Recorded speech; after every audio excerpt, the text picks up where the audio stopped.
To Capricorn, the sun may seem so brash, yet all know now 'tis time to make a stand against those planets bent on dominance o'er every world. We watch from down below such brilliant hosts of rebels in their dance, as multitudinous as driving snow. So choose with care the side you'll be upon, as choice may change an outcome, even now, for no conclusion's ever so foregone, that even one or two might fate allow. With anarchy and order side by side, our fates, our stars, our destinies decide.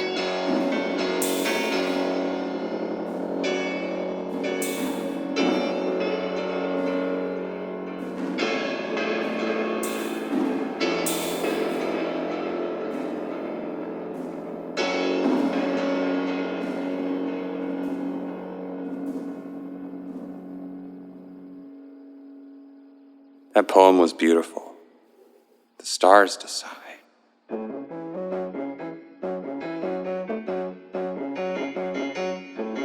Yeah, one of the traditional prophetic forms, the sonnet. Of course, not all sonnets are prophecies, but there is something, adds a little oomph, a little power to the prophetic words if you put them into some sort of form. Prophetic haiku are always nice if you're in a hurry. And this one, it seems pretty hopeful. Yes, there's chaos, there's rebellion, and that rebellion seems, it's big, it's bigger than us. Who are we? We're standing here on this earth. We look up at the sky and feel tiny. But we are the ones, at least how I believe and how the prophecy suggests, we are the ones at the end who have control over our fates. It's like I was talking about, none of this is set in stone. Astrology isn't saying, this is what will happen. Tarot doesn't say, oh, well, you drew the tower, so something terrible is going to happen to you. It's just a way to understand. And if astrology says that something bad will happen, maybe you can't stop something bad from happening. Maybe that's going to happen. But there is always a choice, and sometimes the choice is just in how you react or how you choose to interpret something. But there's power in that, and that's a very human power, even against this planet-sized, constellation-sized backdrop. I forget the exact quote, but it comes up a lot in Lord of the Rings. It can come down to the smallest person can change the entire course of history.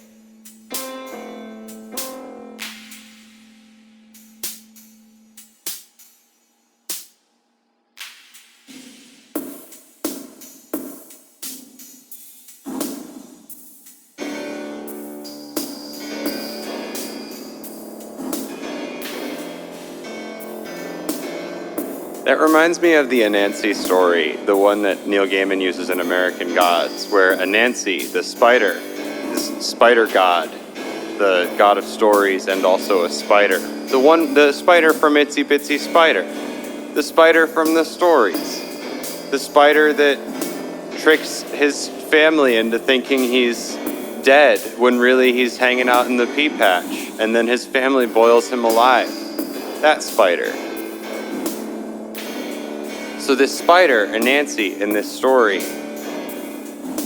he steals Tiger's favorite thing. Tiger's most precious, valuable token of his manliness. And he runs away with it after Tiger had asked him to guard this token of his manliness, because Tiger needed to leave it behind for a minute. He needed to go take care of something without it. And Anansi said, yes, of course I'll do that. Spider said, yes, of course I'll do that. And he guarded Tiger's most precious item, but actually ran away with it while Tiger was gone. I think he then goes to the forest. I was about to say, I think I know where Tiger goes. I don't know where Tiger goes. I don't remember. So Anansi, the spider, goes to the forest. Spiders love the forest.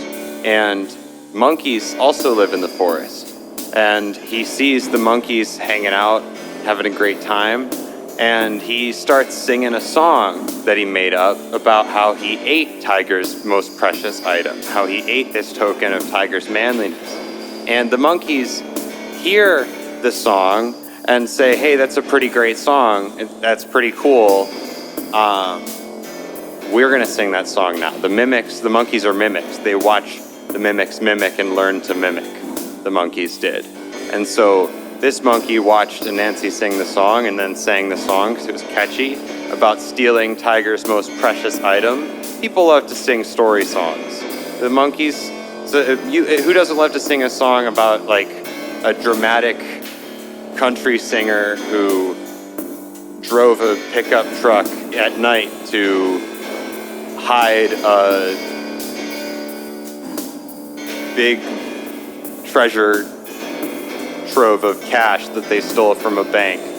And this is by Carrie Underwood and Garth Brooks together. They did a duet. And the word lightning is said 4 times throughout the song and thunder 6 times. I think thunder is said more because it's more related to sound. You know what I mean? Like, rather than lightning, since it's a song, they reference thunder more often.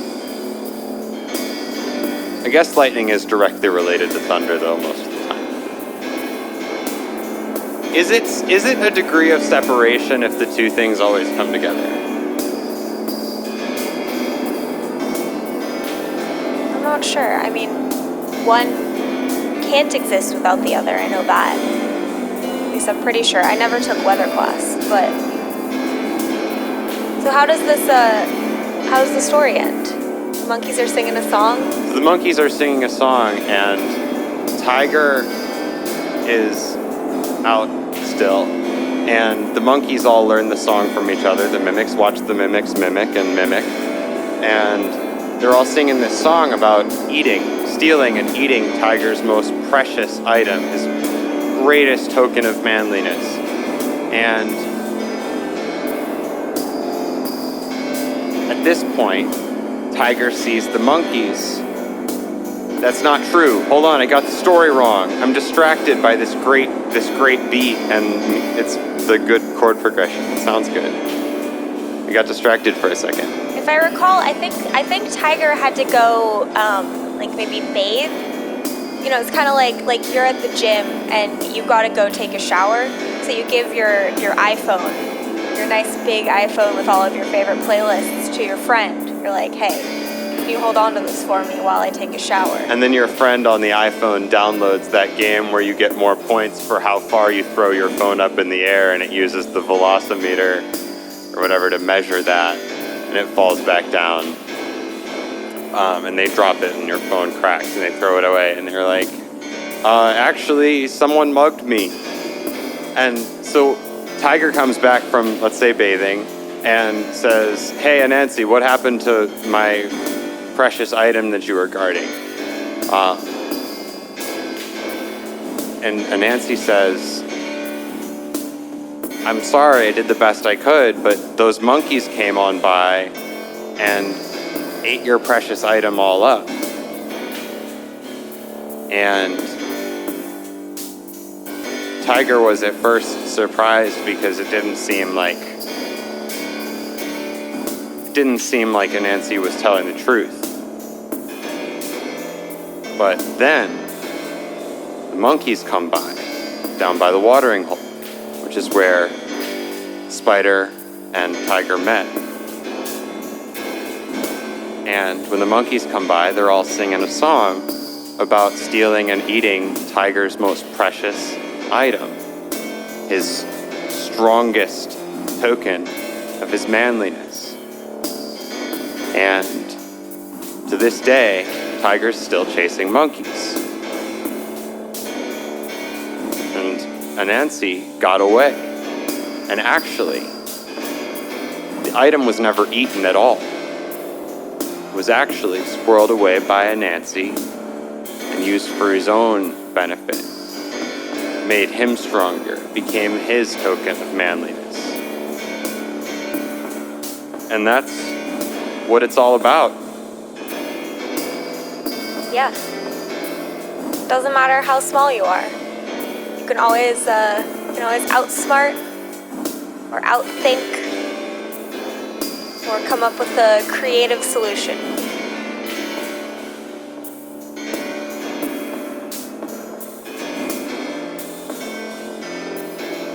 All right, I'm going to end the loop so we can move on from this part of this section, the Anansi story, and into the astrology read. So that's a story about how the strong is the small, and the small will survive if they are crafty and clever. Size is not what matters.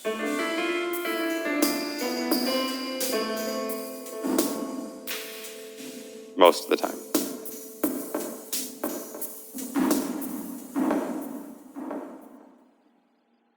All right, listener, it's time to read. Or listeners, friends, people who are taking the generous time to listen to our voices and hear our stories. It's time to read your astrology and our astrology. We're going to start off with your astrology. And we'll keep in mind that the revolution that's happening among the stars, I think the thing about the Anansi story is it's kind of like a collaborative effort that of the monkeys and Anansi, but it's also an individual effort that did that. And in this situation with the stars and the sun is leading all these other stars in revolt. And a lot of the sun's power just comes from its gravitational pull. And so the way that the stars are affecting each other, I mean, if they're part of a constellation, that adds gravitational pull to that, because it's a gestalt item. It's a whole item. I can't remember what the word for that is. It's a holon. It is a holon. A constellation is, I think that's correct. Like it's one whole thing that is a bunch of things. Yeah, though what I was just thinking about is that constellations are only that because of our perception of them. You know, like the stars are just, even like the constellations. What are you talking about? Well, like, that's absurd. As like the stars are just up there. Constellations are real things. They live up in the sky. Constellations are real things with real gravitational pull towards each other. No love. Constellations are a whole on their one being, and that means that they are all attracted to each other in a stronger way than you would expect from normal stars that are apart from each other in space. Stars up in space, with no allegiance to constellation. Constellations are a whole lot,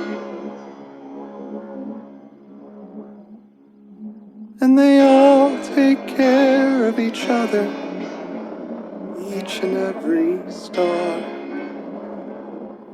They're up so far away from planet Earth, so how could you say that they are a figment of our imaginations?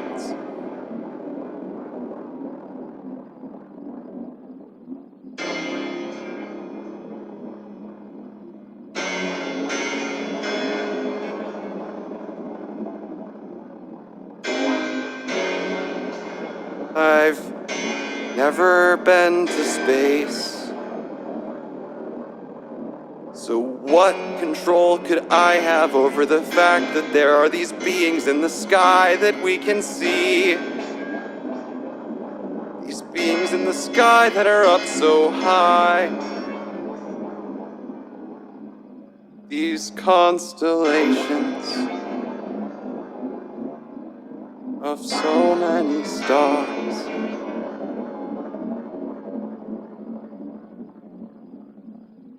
I've seen Orion walk around. I've seen him prance through the sky. I've seen Cassiopeia fly by next to a comet that was flying by the Earth. I've seen Cancer. I've seen the Little Dipper. That's one. I've seen the Big Dipper pour stars out of its big, giant pot.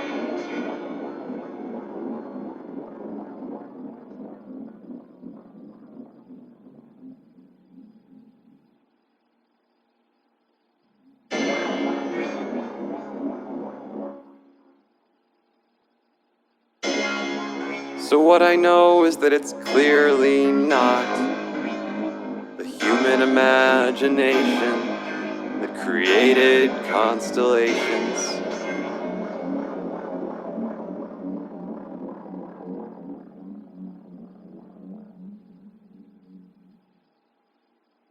There should be more verses of this. It'd be cool to do it about every constellation. But I don't know any more of them. I can't think of any more constellations. I mean, other than just listing every astrological sign, I've seen Taurus pull many other constellations on a cart. I took astronomy, I've but seen I Taurus failed it. pull. Astronomy is not astrology, Andrea. Yeah, but that's how you would know constellations. And then you could use that scientific knowledge to inform your astrological magical knowledge. How could we know stars when they are up so far away?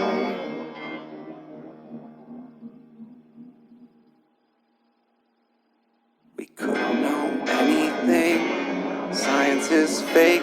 It's not real. We've never been to space. Jeff Bezos didn't go.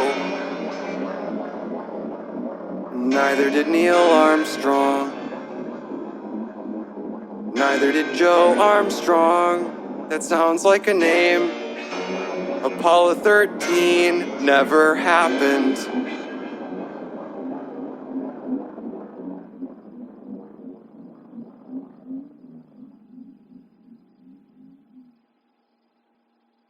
And telescopes are all just props. Designed by Hollywood to trick everyone a lot. That reminds me of that thing. There was that guy that thought there were all these. Was it rivers on Mars or some sort of? He thought there were all these tracks or shapes on Mars, and he got really excited about it. But it was just the lens of his telescope was messed up in some way. Maybe it was cracked or there were flaws in the glass. I can't remember, but there was this period of time. I hope it was Mars. I hope I'm right on this. I'm not going to look it up, but so yeah, I'm just fascinated by stuff like that. The little ways in which our perception of the universe or the world can be changed by something as prosaic as a flawed lens. Which of course I could go off on a whole, thesis paper about how that's a metaphor for the way humans can see things through a flawed lens in our minds, but that'll be for another podcast. time. This is astrology time.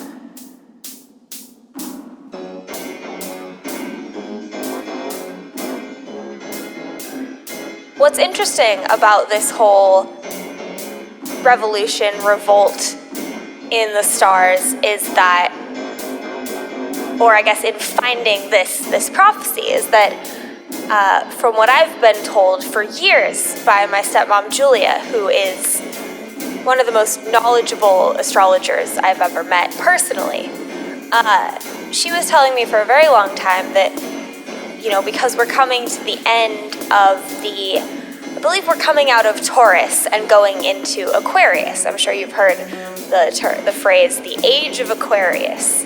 And that is what we're going into. We're going from this earth sign into an air sign. And there's a lot going on with Saturn and some of the planets that are further off and move more slowly. So that's generational things. You know, your sun sign, of course, that changes monthly.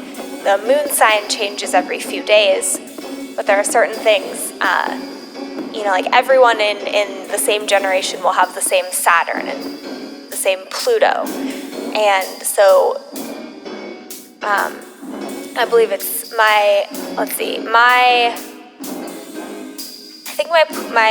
I know I have Capricorn in a few of my long-lasting things, and so there's this whole generation that is swept up in this revolutionary energy, this change. It can often be compared to, in tarot, the Tower, which I've talked about a few times already. This card of destruction, of just absolute, just a horrible event, a catastrophe. That's the word I'm looking for. A catastrophic event. But it's through that catastrophic event that change can happen. You know, there's I can't remember the name of the poet. It's a Japanese poet, and I think the poem goes something like, barns burned down, now I can see the stars. And that's the perfect encapsulation of this sort of tower revolutionary energy where, yes, things are going to burn down, but through that, we can see the stars.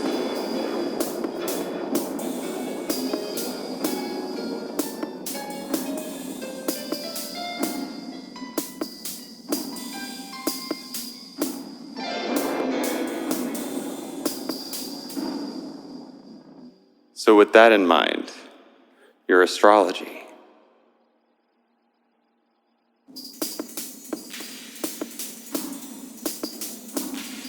Today, your sun is in Capricorn.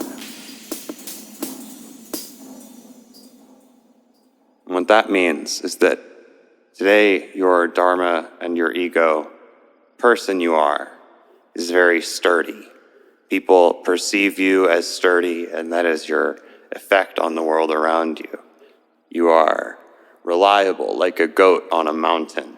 The Capricorn symbol is of a goat.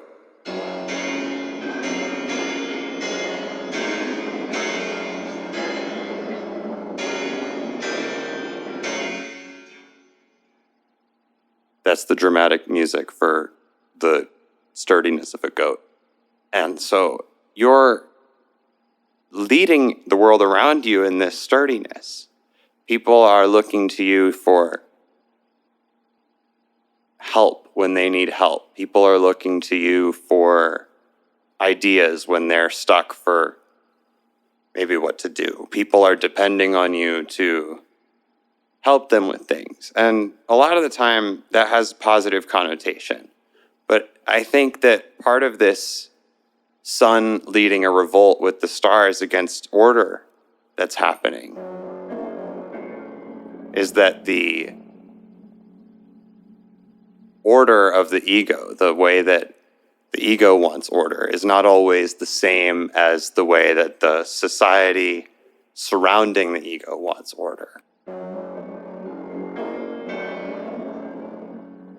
And so your ego is at war with the order in society. And this sturdiness, I think, right now is at war with society. And it is at war, at least with our idea of society, I should say.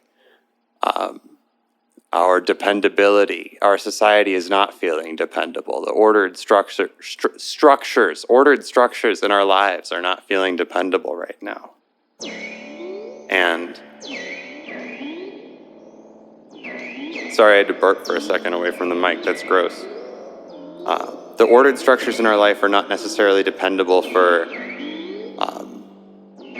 structure. And so our own function in our own lives has to be sturdy. And our function for each other has to be sturdy. And what's cool about the way your sun is in Capricorn today is that everyone you know, their sun is also in Capricorn today. Our suns, Andrea and I, our suns are both in Capricorn today too. Whenever you're listening to this, time all happens at once. So creating that structure for people around you is something that would be really helpful, I think, for people in your life, but not necessarily through creating new constellations, but through leading by example. Being the sturdy sun, being the dependable sun, being the star that's always there to light the sky for everybody every day. And you can't do that if you aren't also sturdy for yourself. If the sun decided that it needed to stop producing hydrogen so that it could produce more helium because it had befriended a blimp driver that needed a lot of, a blimp salesman that needed a lot of helium. I think the sun produces helium. Yeah. If it doesn't, I'm sure it's magical enough that it can adapt. Yeah, that changes hydrogen into helium at a temperature of billions of degrees. Thank you, They Might Be Giants, for my only consistent scientific knowledge.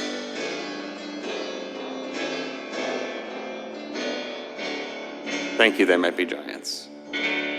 So the sun does produce helium, and if the sun were to just stop producing the hydrogen that it needs so it could produce more helium for other people, or so it could produce more helium for an organization that it had even been, let's say the sun was employed by that organization, and they were going to pay the sun in hydrogen, but the sun is making its own hydrogen already, and thinks like, well, if I give up some of my hydrogen, I can earn some of it over here, and there's commission benefits on this one, so there's no cap to my earning potential as long as there are blimp sales.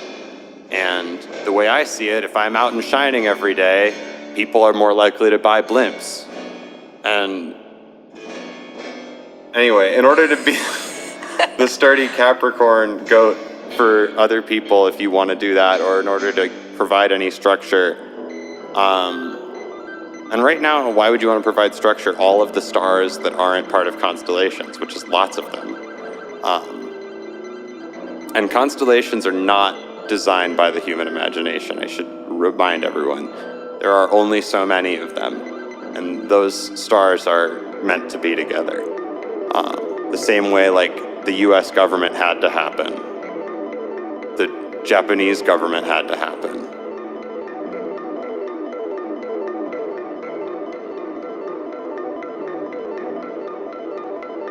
The moon landing didn't happen. And Jeff Bezos didn't go to space. So you have to be sturdy for yourself first. You have to produce your own hydrogen. And if producing your own hydrogen means you need to listen to 5 hours of audiobooks every day to enjoy your time and to learn about the world in a way that is efficient for you, or if it means you need to go on long walks on a regular basis, or if it means you need to keep listening to this piano loop over and over again,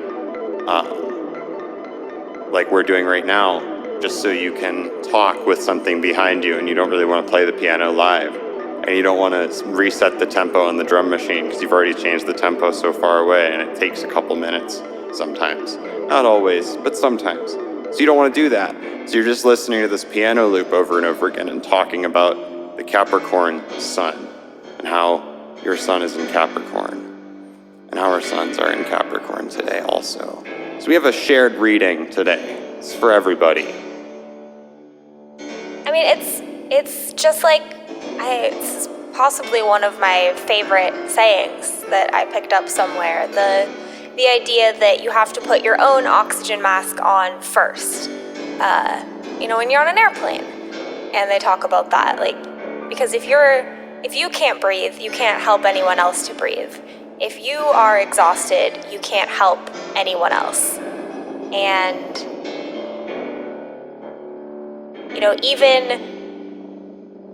even Atlas has to put down the world once in a while. So, as much as you possibly want to be there for everyone and always be the supportive friend, always be the sturdy, dependable goat climbing up the mountains, it's okay to take breaks. It's okay to put down your burdens once in a while and do what you need to do. Use the loop pedal to play the piano for you. Mm-hmm. Set a email response that says, I'll be out of the office indefinitely. Quit all your jobs. Move to the forest. Leave school and don't get a job. Build a castle out of trees and branches. Live in the forest and hunt for fish with a spear.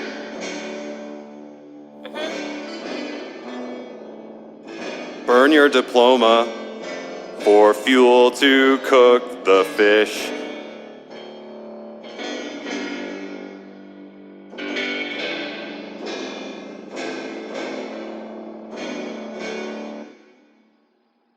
Yeah. And that's what's going on with astrology right now.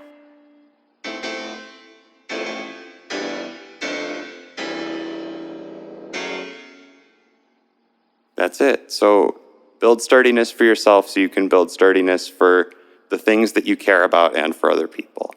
Like for me with this podcast, I gotta sometimes go a little slower with the releases so I can not stay up until 2 a.m. editing. Like maybe I needed to work today and not on podcast stuff. And I also needed to reply to a bunch of emails, and I also recorded a podcast thing, or I set up the audio design. I set up the audition template, the Adobe Audition template for the podcast, maybe, for 5 hours. And like maybe I need to just not edit tonight. Yeah, it's okay to build yourself a house before you invite anyone over. Like Fortnightly number 4 came out 2 days late. It came out on Sunday instead of Friday.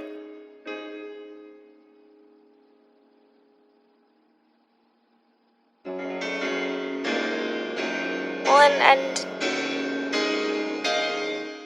it's not all about the hustle or the grind. Well, I guess it is about the grind for me, as I do sling coffee for a living now, but it's okay to slow down sometimes. It's okay to go fast. Sometimes you have to go fast, sometimes you have to go slow, and it can take a lot of practice to know when those two times are. But the more you listen to yourself and don't try to guilt or shame yourself into doing what you're not ready to do, I think that's better. Because I've been taught for so long that I have to be busy all the time. I have to work constantly. If I'm not working, I need to be doing something that's broadening my mind. I can't just read the Warrior Cats books. I have to read Dostoevsky. I can't just relax for a minute. I have to go unload the dishwasher. Even on vacation, it can feel like, oh, I can't just sit on the beach. I have to go to museums and learn about the history of whatever country I'm in.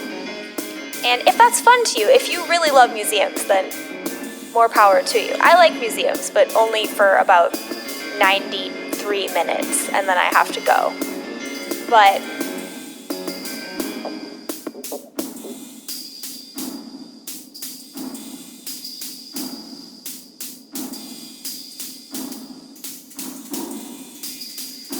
humans weren't built to work 40 plus hours a week. You know, you look back at when we became an agrarian society, even like honestly, even like I want to go back to hunter-gatherer. You worked just a few hours a day and then you just hung out for the rest of the day. Like it doesn't take that long to hunt and gather enough food for your, you know, for your group. And then you just get to hang out and tell stories and I don't know, probably would people have been spinning yarn yet? I guess not if we weren't growing things. I was about to make a nice spin yarn while spinning yarns joke, but that would have been after we were growing.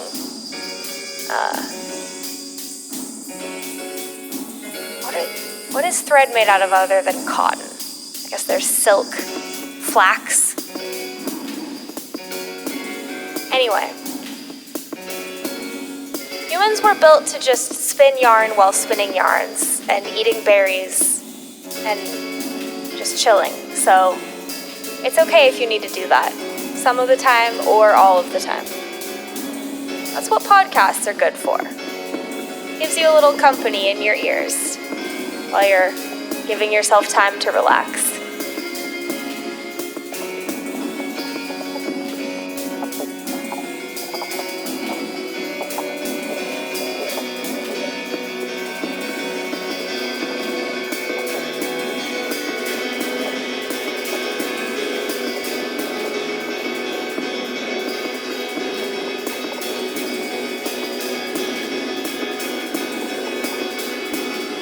Oh god, wool! How did I not think of wool? Of course wool is what you spin.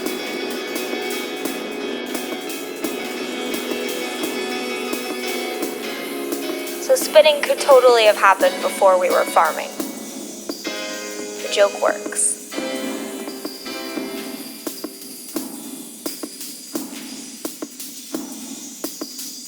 Alright, now we're done with the magic section.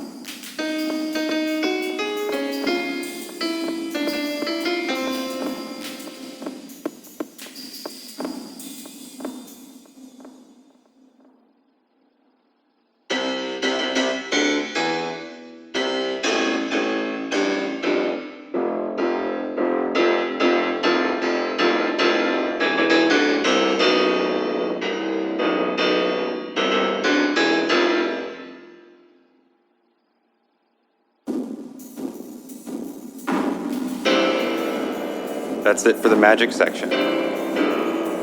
We're done with it.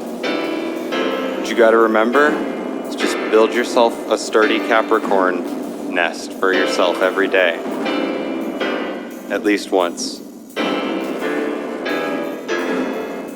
And if there was a goat, you know, that needed to produce milk, they wouldn't ask the goat to produce milk without first feeding the goat and hopefully without, you know, if the goat wants to be brushed, maybe they ask the goat. I think they ask the goat first. This might just be a childish fantasy. Okay. That's it. We all have podcast. What if we are podcast? We all podcast, and this is a podcast. Podcasts are all about stars. They're all about constellations. They're all about taking yourself far. Podcasts are podcasts. These are good lyrics. I am making up these chords for the first time.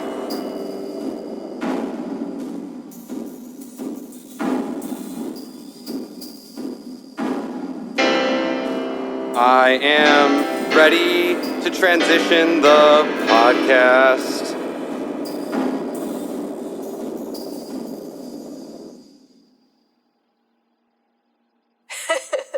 Was that supposed to sound like Lean on Me? Yeah. Okay, good. I liked it.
This is the outro to the Good Idea Podcast. Welcome to the outro to the Good Idea Podcast. Andrea, what have you got related to your Twitter that you could share with the audience?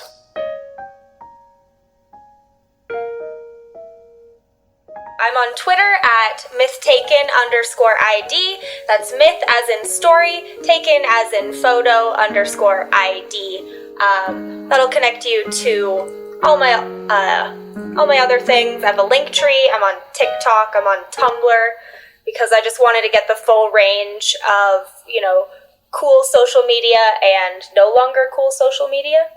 So yeah, come hang out, come talk, come tell me what you've been dreaming about.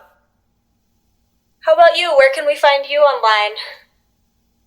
You can find me on Twitter at Kinsella Aiden. That's KINSELLAAIDEN. On Twitter at Kinsella Aiden, no spaces, all lowercase. KINSELLAAIDEN. Remember it. And you can find the Good Idea Podcast on Twitter at Good Idea Cast. Isn't that what it is? At Good Idea Cast on Twitter. That's right. And our website, Good Idea, goodidea.show, is the best place to find me and Good Idea. On our website, there's a little email button that's for sending us your ideas. You can also tweet us your ideas in a tweet or a direct message. You can tweet it to me or to at Good Idea Cast or at mythtaken_identity. That's or at mythtaken_ID. That's how you send us ideas, things to talk about. An idea might be like something we were talking about today, and I'm sure we'll talk about in a future episode and have talked a little bit about in past episodes. Making public transportation more exciting. Not necessarily more useful, but definitely more useful too, and more exciting. We want to talk about that. We want to talk about solutions for altitude sickness beyond just like getting those oxygen puff cans at the store where you can puff some good oxygen and get yourself back going to full oxygen levels. Engineer the air? Something like that. Engineer the air. I think it was something like that. Yeah, so you got it right. I just can't find the notes on the piano, whatever. Yeah. You can also find the Sinister Parent Company, which is the network that Good Idea is on. That's the Good Idea Podcast on the Sinister Parent Company podcast network at Sin Parent Co. on Twitter, SINPARENTCO, no spaces, all lowercase. Remember it. You can also find our Patreon under that same name, Sin Parent Co. We've got a lot of interesting and unique, what do they call them? Rewards for the different tiers. Everything from audio bonuses to a coloring book page that I know I've talked about before, but I just really like coloring. It's the Good Idea cover with the dragons on it, but it's set up so you can color it. It's just like a coloring book page of that image. And that's at the $3 level, which is the master of coin tricks.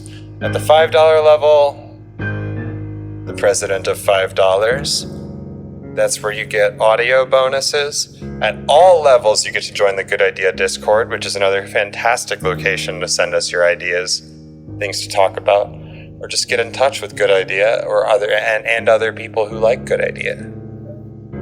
Yeah, just like we've been talking about today a lot, that, you know, that human connection, having someone to talk to about your day, that's exactly the sort of thing that, you know, I would love to talk to all of you about. You know, you can come tell me, you know, whether it's on Discord or you just want to tweet it at me.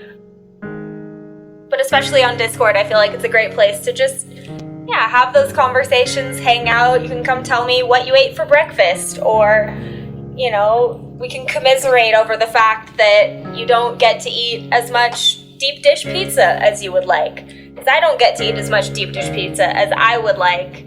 And, yeah, you know, there's a lot of loneliness and disconnect, but we can cure that together. Yeah. All right. I think that's everything. Plugs, pick of the week, that type of thing. Plug. We did plugs. Find Good Idea at goodidea.show. That's our website. I don't know if I even said that when I was talking about the website earlier. If you're looking for our website, goodidea.show. Good idea, like the thing you say to people when they have one. .show, like the thing that it is. Great place to listen to the podcast. You can also listen to this podcast anywhere you get your podcast, pretty much. And if you can't find it there, let us know. Something Wonderful Right Away is another podcast from the Sinister Parent Company Podcast Network. It's a long-form improv podcast I'm sure you would enjoy. If you liked this, there's music on that. There's improv on it. We take one suggestion at the beginning and do a whole show based on it. It's really fun. And there's Straight Off the Top of My Headlines, which is another Sinister Parent Company podcast where AJ Generos and I, Aiden Kinsella, improvise the news. It's a satirical improvised dystopia where we improvise the improvisation. All right. Pick of the week. My pick of the week is start a random conversation with somebody in the street or in the mall or in your house. Just go up to somebody, have a conversation you weren't going to have 1 second before you decided to have the conversation. A conversation for the intention of connection, not for the intention of intention. And do it random and have a nice time. That's my idea. You'll brighten somebody's day. Did you hear how excited Tori was to be approached by another nice little girl that wanted to make a friend in that moment? Give that to somebody. Give that to somebody. That's my pick of the week. And also the idea that if everything really is a dream, then you have the power to do anything that your mind has inside of it, even if it's not right now. Your mind is scripting the future for yourself. The ideas you have today about stuff that you maybe can't do right now, stuff that might be too hard right now, or stuff that might not be possible right now, doesn't mean it's not possible forever. In fact, it's most likely that it is in fact entirely possible if you decide that you would like for it to be. I love that. It's like the time on Good Idea when I talked about how humans are designed to overcome themselves. I think that was around episode 80 of season 1. And then I just was listening to, I think it was Mind Under Matter, the podcast the other day. That's another comedy philosophy podcast. It's a little bit newer, but it's fantastic. The production is wonderful and the conversations are really cool. I recommend it. I think it was that podcast I was listening to where they brought up Ray Kurzweil and this is either Mind Under Matter or Duncan Trussell, but the idea that Ray Kurzweil, in his book, The Singularity is Near, about the evolution of humanity and technology together, defines humans as a species that essentially is built to overcome itself. And I had never heard that before, but that made me very happy. It's like, oh yeah, Kurzweil also talked about the thing I said on Good Idea. Like, I mean, I was just doing the, I'm in my college dorm room on the phone with my friend who's in his college dorm room, and we both are mic'd, and I'm just saying, I don't know, I think humans are designed to overcome themselves. And Kurzweil wrote like a whole awesome book about the future of humanity. So I'm not pretending, claiming, or thinking that I am to be Kurzweil, but I do think that that idea of scripting the future, like, it comes from our ability to overcome ourselves. We can look at what's here now and say, oh, shoot. That's no good. And then we can make it better, which is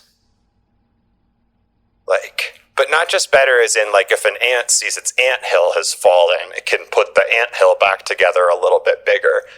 We can like re-engineer the anthill. Well, that's one of the things that makes humans different from all other animals. How many different types of anthills we can build. Mm-hmm. But we're one of the only, or possibly the only, as far as we know. The only species to create the movie Ants, yes. Mm-hmm. And also the only species that can, at least that can imagine and then communicate things that we've never seen. You know, there's different levels of language, and I'll definitely talk about this more on future episodes, but I'll give you the short version. There's different levels of language. There's, you know, basically there's talking about things that you can both see.